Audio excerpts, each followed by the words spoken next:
quiera, absolutamente lo que quiera, déjelo hablar un rato y después por ahí si hay alguna pregunta, haremos preguntas. Pero... No, hagan las preguntas que quieran, cuando quieran. Maestro, todo suyo. Bueno, alguna vez yo tuve 16 años, actuaba en Tucumán, mi provincia, y veía con asombro a los pocos actores que venían,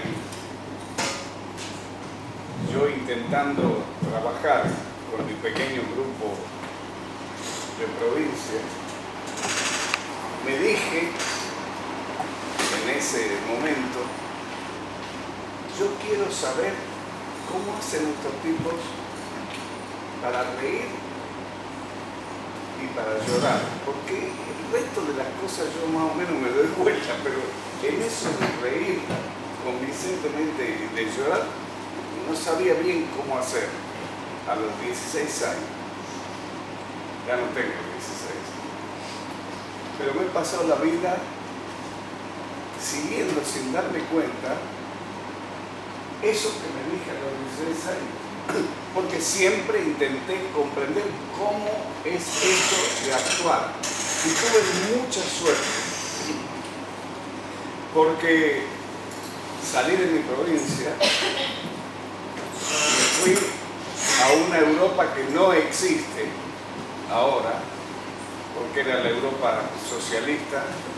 Esto quiere decir, no había teatro comercial, había solamente teatro con clásicos, con buenas obras, pero no había pavada de entretenimiento. Yo estuve 10 años ahí viendo ese teatro, hice la facultad de teatro, me pagaban para estudiar, por eso digo que tuve suerte. Y cuando volví a la Argentina, ahí empiezan, porque llego y me encuentro con un gran amigo mío, no hagamos nombres, y le pido ir a ver una de sus clases, y entonces veo que sus alumnos se sientan y yo de verdad, no me hacía el... ¿Qué están haciendo? Bueno, yo esperé 1, 2 minutos, 5 minutos, y lo miraban.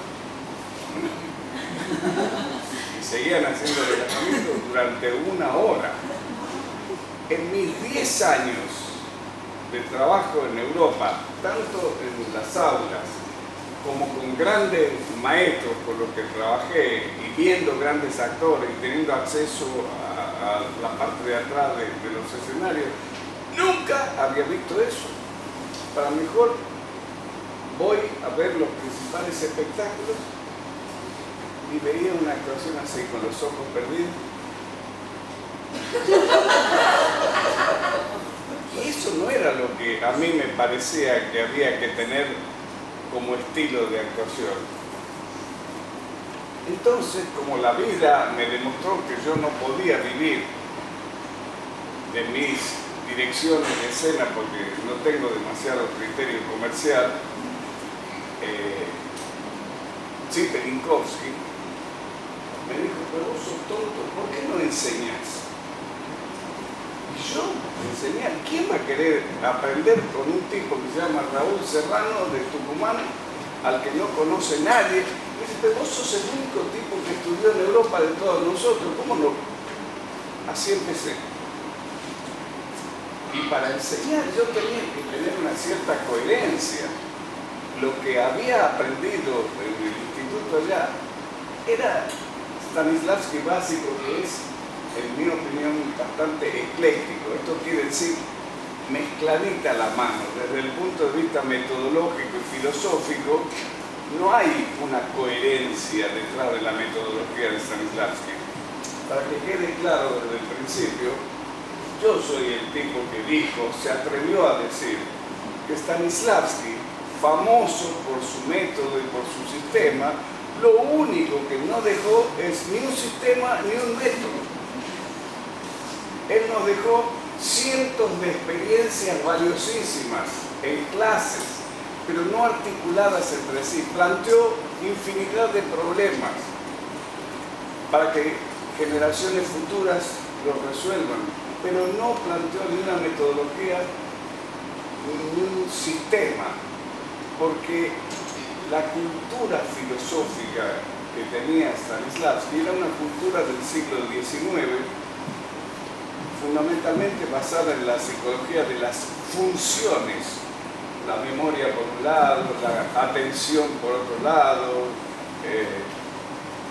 y esto es muy poco científico en el sentido de ser capaz de reflejar la conducta actoral, y en consecuencia no fue nunca capaz ni siquiera de ordenar los capítulos de sus propios libros. Entonces, esto es importante lo que les voy a decir. Me vi obligado a criticar un modo de actuar que yo encontraba en Buenos Aires, que es el método introspectivo, el método que había absolutizado la memoria emocional como causa de la conducta en la escena.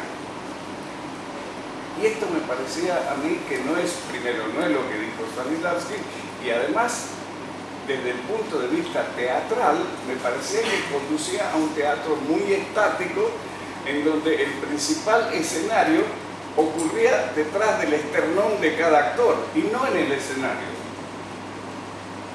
Y bueno, en la crítica a ese modo de teatro, y en la crítica a Lee Strasberg, que parecía una herejía en ese momento, porque ¿qué mierda es este tucumano que no hizo un carajo que lo va a criticar al maestro Lee Strasberg? Bueno, lo criticaba porque las cosas...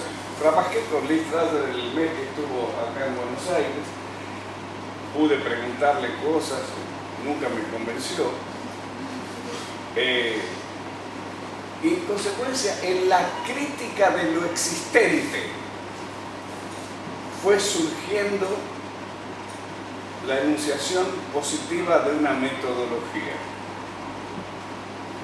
Atención, no fue sentarme a idear algo, sino en la crítica de lo existente fueron apareciendo conceptos que luego fue necesario estructurar y sistematizar.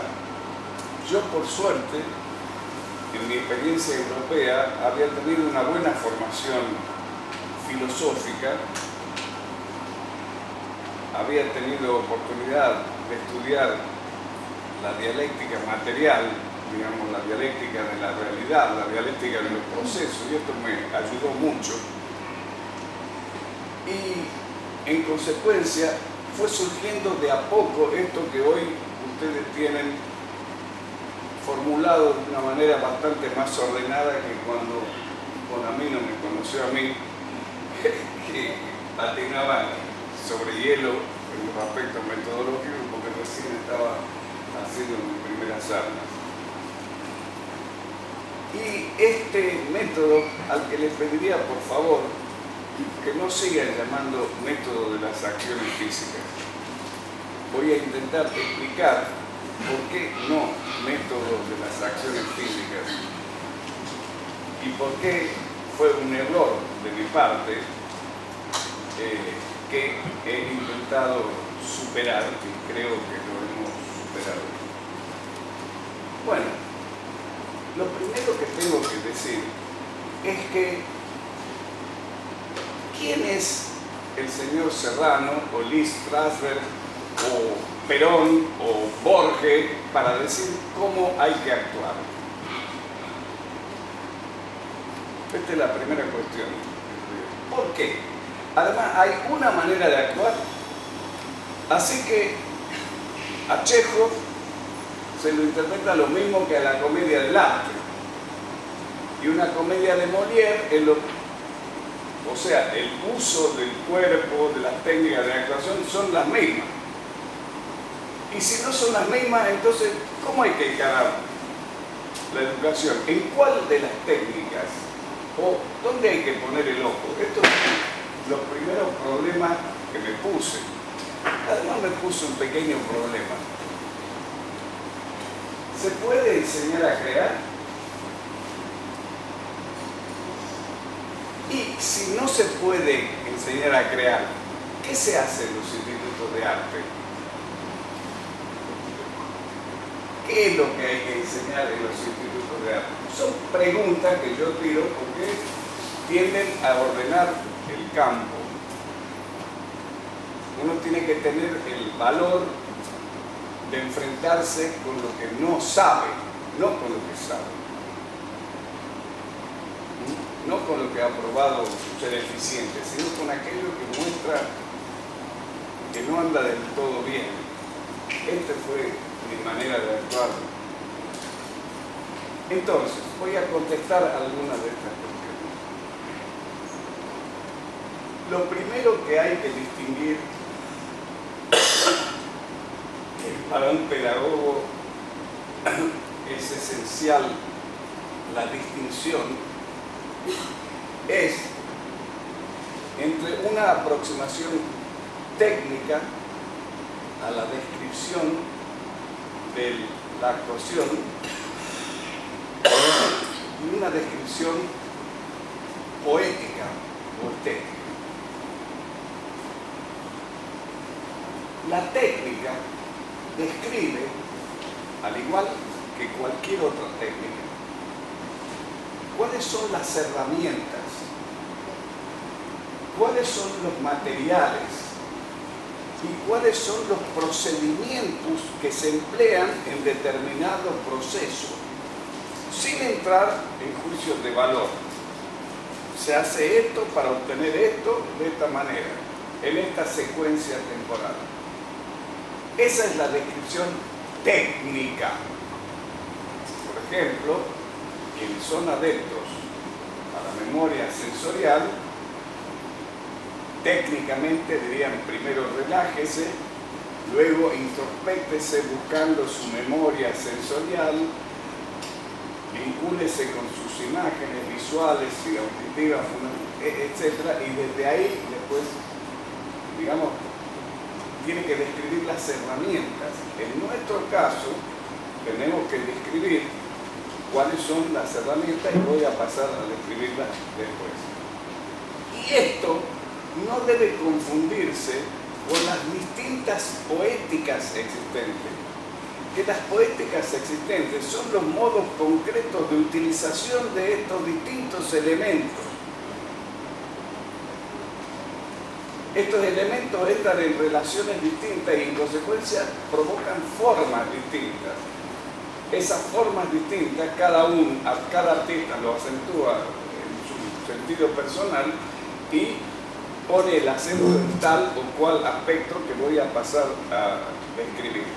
Pero lo primero es darse cuenta que así como hay infinitas poéticas posibles, no hay infinitas técnicas. ¿Por qué? Porque el ser humano, en las condiciones de la escena, más o menos es una invariante, ¿no? Hay un ser humano vivo, no la imagen del ser humano, sino el ser humano, y esto tiene mucha importancia. En las condiciones de la escena, ¿qué es un escenario?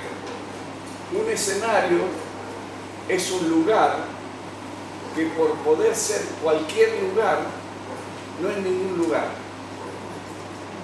Es una muy buena definición. Por eso, una persona que está lo suficientemente cómoda en cualquier lugar, basta con que vos lo pongas en un escenario para que no sepa qué hacer, porque no sabe dónde está. Y efectivamente, un escenario es un espacio abierto que comienza a ser en la medida en que el actor comienza a hacer algo, ¿no? Es decir, que el escenario es uno de las invariantes. El cuerpo humano, por otra parte, desde el punto de vista fisiológico, ha variado poco en los últimos 10.000 años. caminamos con las piernas, aprendemos con las manos, miramos con los ojos, y si bien culturalmente tenemos enormes diferencias, pero desde el punto de vista del funcionamiento fisiológico en relación a nuestra psicología, todos funcionamos más o menos igual. ¿Qué opinarías vos si yo en la vida te dijera, por favor, enamórate de mí, de 19 a 21? Este está en pedo, ¿cómo me voy a enamorar? Si el enamorarse no es un acto voluntario y consciente. Pero si yo te dijera, vos haciendo Julieta tenés que enamorarte de Romeo, eso te parecería correcto. Y yo te pregunto, ¿qué es lo que ha variado en vos por el hecho que hayas subido 3 escalones al escenario? ¿Por qué Julieta vos va a poder enamorarte y Julieta vos abajo no? Primera cuestión. Démonos cuenta que una de las primeras premisas que tenemos que tener es que el actor puede hacer todo lo que una persona puede hacer en la realidad y no otras cosas. Pero Grullo mencionó esto, ¿no? Pero se cree que no es así. Se cree que los actores son seres dotados, capaces de hacer lo que no se pueda. No.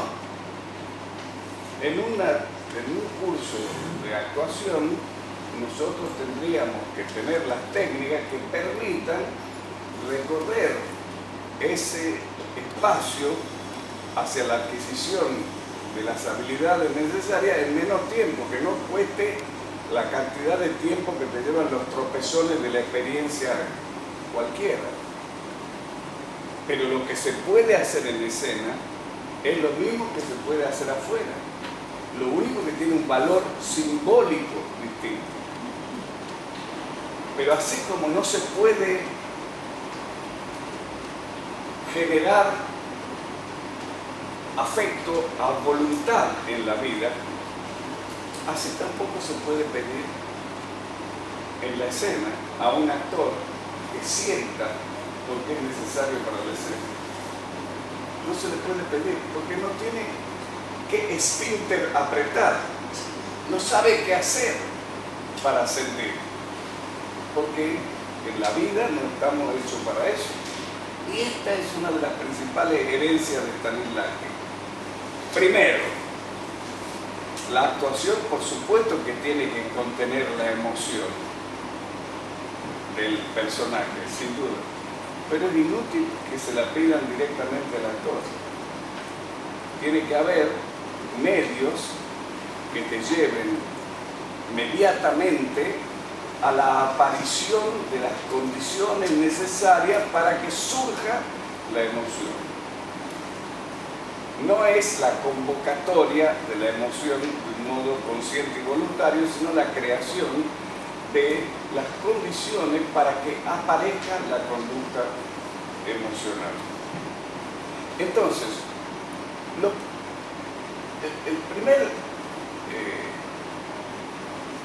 la primer pareja de conceptos que a mí me parece que hay que distinguir es entre técnica y poética, porque la técnica puede ser descrita con las leyes de la naturaleza. No tiene nada que hacer el arte ahí. Este hecho de que yo no pueda cargarme de emociones a voluntad no es un hecho estético, es un hecho de la naturaleza, así como el hecho de que el amarillo mezclado con el azul da verde no es un hecho estético, es un hecho de la física. Entonces, separar lo que corresponde a la cultura, a la estética, a los valores humanos, subjetivos y cambiantes, de aquello que no es subjetivo y cambiante, que son las leyes a las que están sometidas todas las personas, no por el hecho de que sean actores o no, porque son los límites y las potencias que tenemos como seres humanos. Esta me parece una tarea primera, antes que nada. Saber cuáles son los límites y las posibilidades del ser humano en las condiciones de la escena. Y ¿cuáles son las condiciones de la escena? Las condiciones de la escena es que no tenés estímulos reales, porque esa señora que está ahí, que dice que es tu mamá, no es tu mamá. Y porque vos querés decir que está en el Sinor, no está en el Sinor, está en Corriente al 1300. Y nada es verdad. Nada es verdad, salvo el actor. Ese sí es de verdad. No es Hamlet, pero es de verdad. ¿Está claro?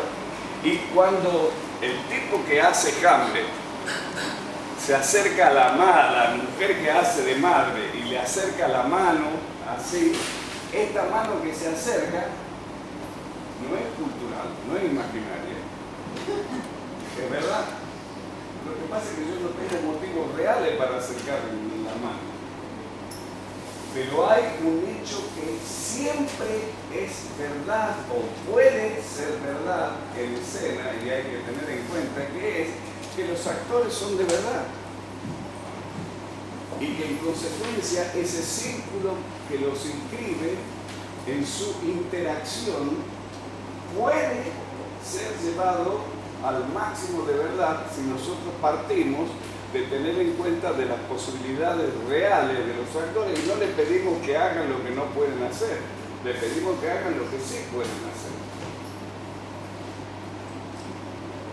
Entonces, esta primera división de aguas es importante. Darse cuenta que en el teatro y en la formación de actores intervienen dos campos muy distintos. Por una parte, las leyes de la naturaleza, las leyes que rigen el mundo real, que se aplican al ser humano que es el actor. Y a ese actor se le propone que ejerza una serie de conductas, de leyes, de propuestas que pertenecen al mundo de la cultura. Es decir, a un mundo no natural, sino un mundo producido por el ser humano. Son dos cosas distintas. Cuando uno no distingue entre estos dos mundos, es capaz de confundir a sus educandos, porque les hace creer que cosas que pertenecen al mundo de la cultura tienen la vigencia de leyes naturales y al revés, que leyes naturales. ¿Se entiende lo que estoy diciendo? Por eso, en la desmitificación de cualquier método de enseñanza de la actuación, es muy útil preguntarle al profesor, observar. Nosotros lo hicimos, no sé si te acordás, en alguna época mandamos a observar a nuestros alumnos cómo lograban la emoción los alumnos de los distintos profesores, cómo sostenían que debía aparecer la emoción, porque este es un parteaguas,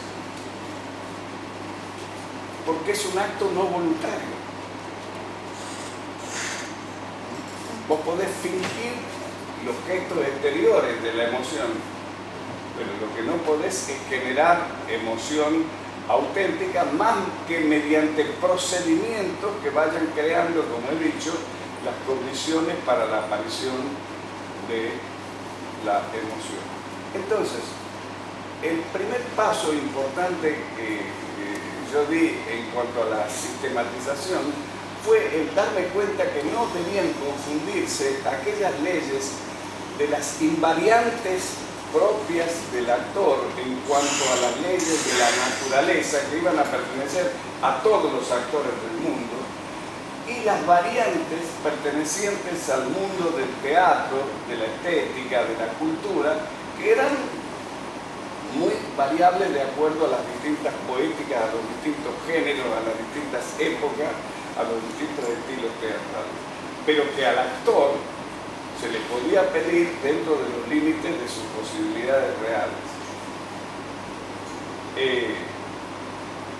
Voy a avanzar un paso más, porque ¿qué es lo que vos le pedís al actor? ¿Cómo tiene que ser el actor en escena? ¿A quién le preguntamos esto?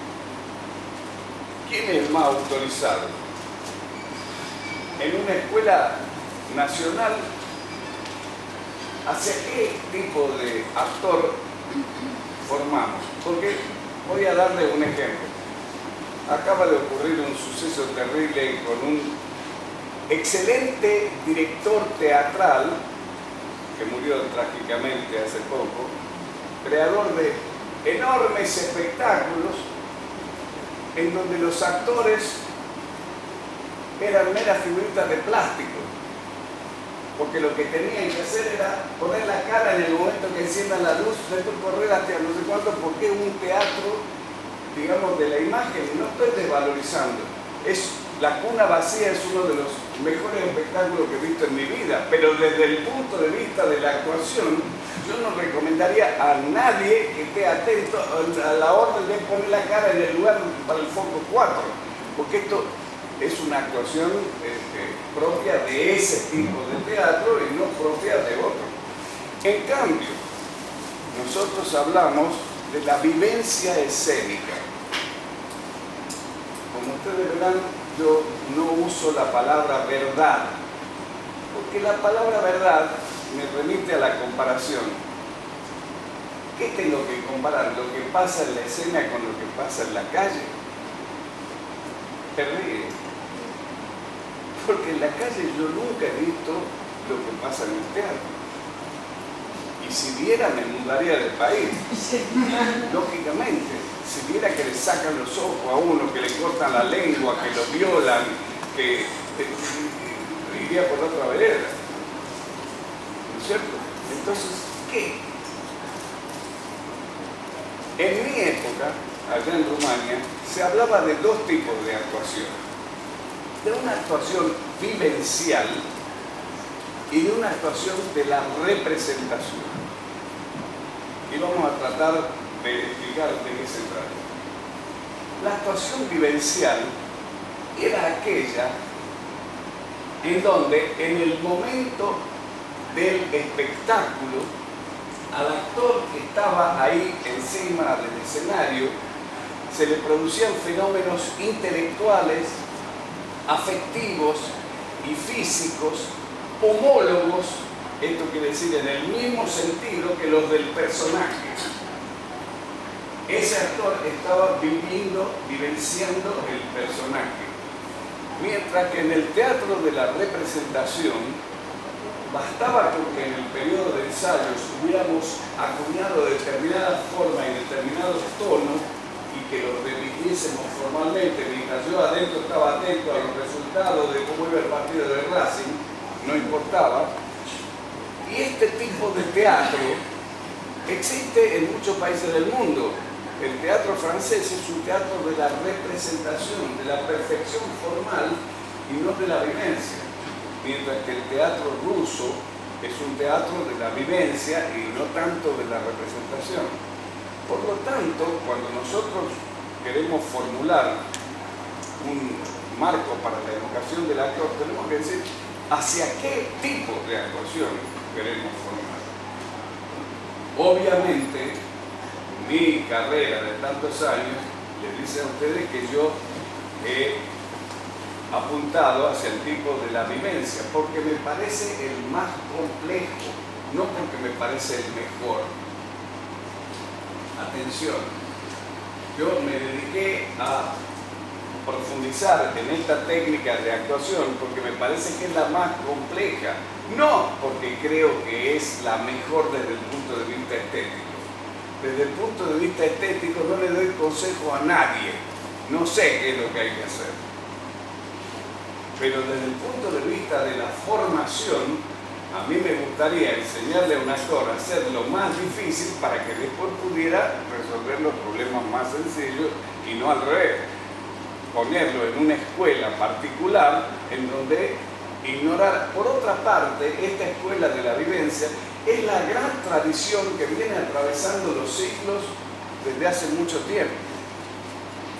Entonces, el apuntar hacia eso es una primera toma de decisión que es discutible, por supuesto que es discutible, pero que yo sostengo en mi escuela y en mi práctica que lo hago No, como digo, porque crea que eso es mejor, sino porque creo que es lo más complejo.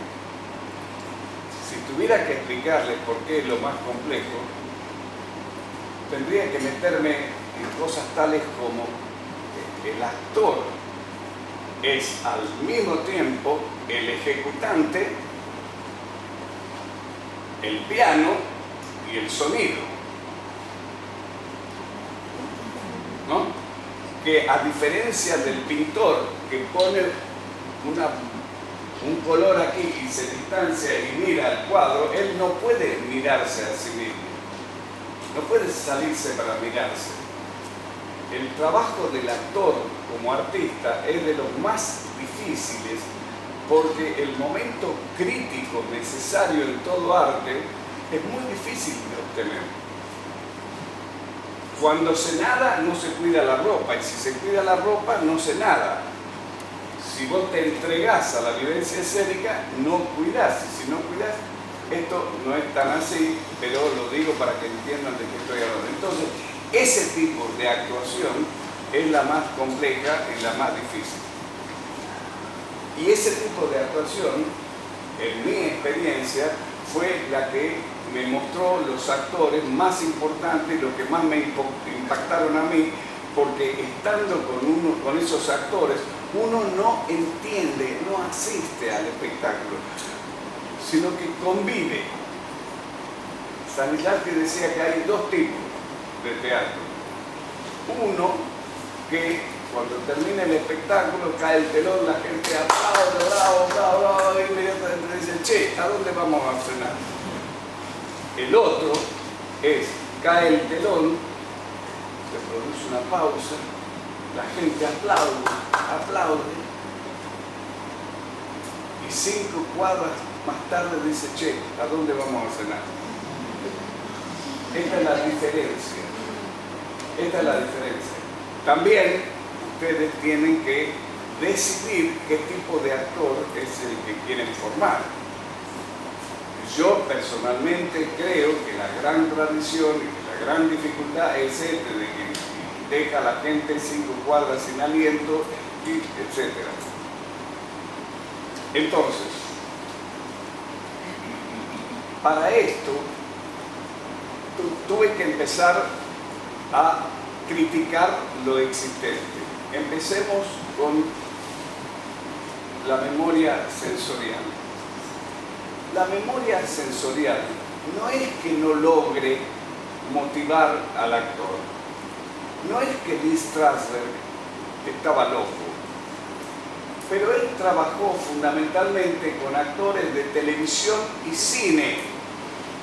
Y en los procesos de televisión y cine, vos tenés corte, es decir, me das 5 minutos para que me relaje, para que me motive.